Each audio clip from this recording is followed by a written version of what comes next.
everyone. Bryant Dillon from Fanbase Press coming to you from the Comic-Con floor. It's Comic-Con 2025. We're here at Artist Alley with a good friend of mine, Art Ebuen. Art, how you doing? I'm good. Feeling energized for now. It is Wednesday night, so let's see how we are by Saturday. Yeah, we're just starting here. You can see Art's booth right back here.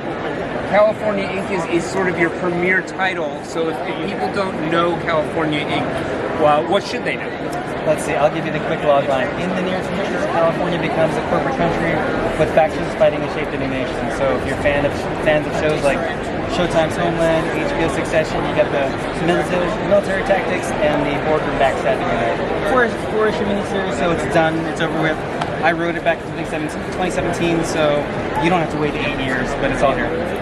Excellent. And what's the website that we go check it out if we want to pick it up? That'll be Studio 12-7, Studio, the number 12 dash and the number 7.com. And I know I've talked to you personally a lot about what you're interested in regards to storytelling, the kind of projects that you want to pursue with Studio-12-7. Can you talk a little bit about that for our viewers?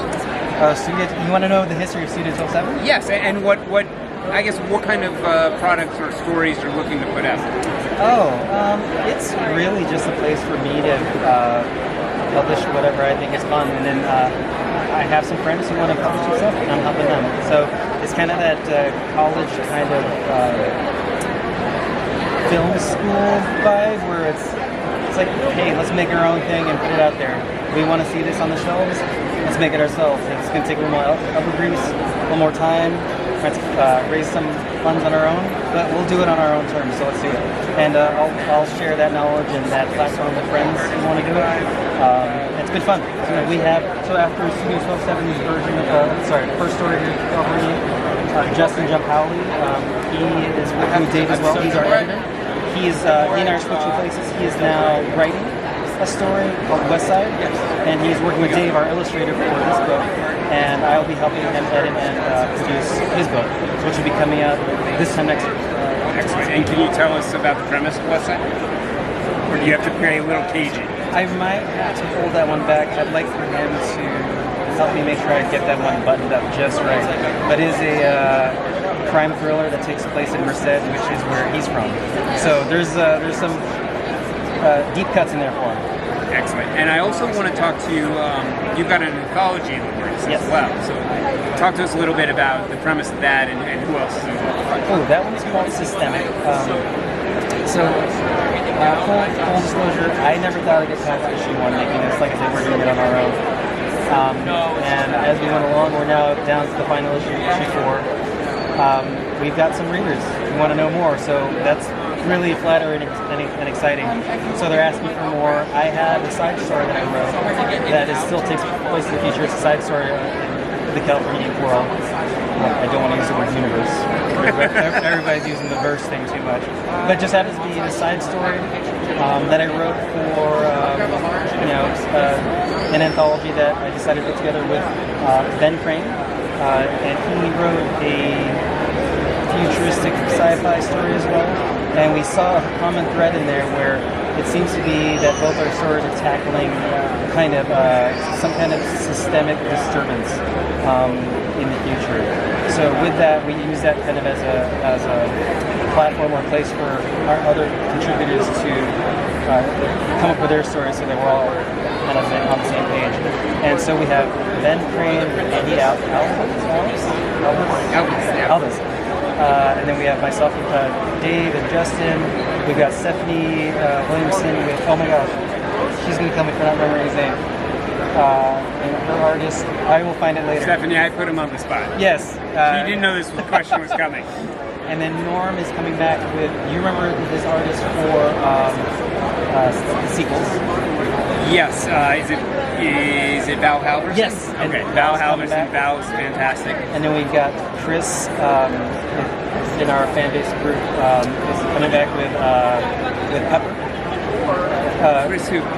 Chris Hill. Chris Hill. Oh, yes. Chris Hill. Yes. Am I missing anybody? Come on, Art. Do not miss anybody. Oh, Richard Fairgrave. How could you miss Richard Fairgray? And so GLAAD Award-winning Richard Fairgray.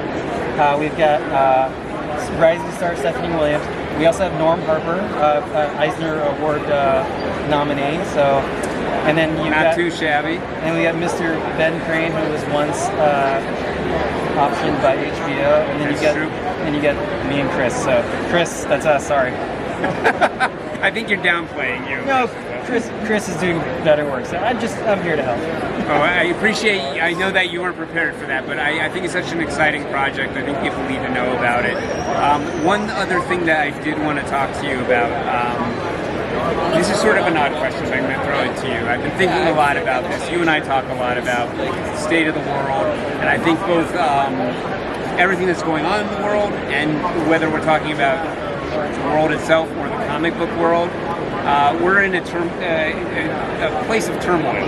You know, comics, we have their distribution evaporating. There's less avenues for creators to get their work out there.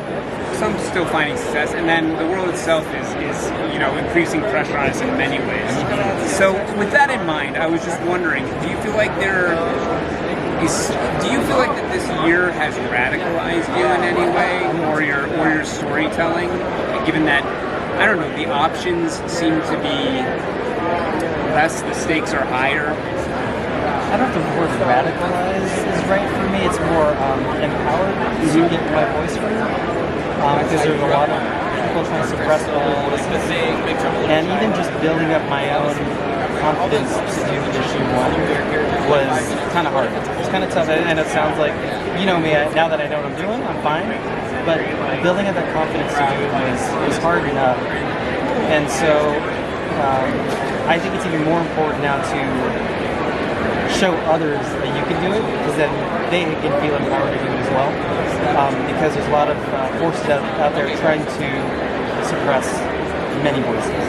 So if that is your way of getting the word out, is through your art, there's many ways that we can push it out there. Kickstarter, do something on the web, a webcomic. So many ways to get our story and our voices heard. There's no reason to. The only thing that's going to get in your way is yourself. So don't get in your own way. Good advice. Well, before we wrap up, one more time, where should people go if they're here at Comic-Con, or if they're not here at Comic-Con? How do they check out California Ink? So at Comic-Con, we're in Artist Alley. I'm against the wall, right against Hall H. So EE11. Online, you can find our books at Studio 12-7, or Studio12-7.com. Excellent. And everyone at home, we'll be bringing more interviews to you from the floor at Comic-Con. So visit fanbasepress.com to find more interviews like this one.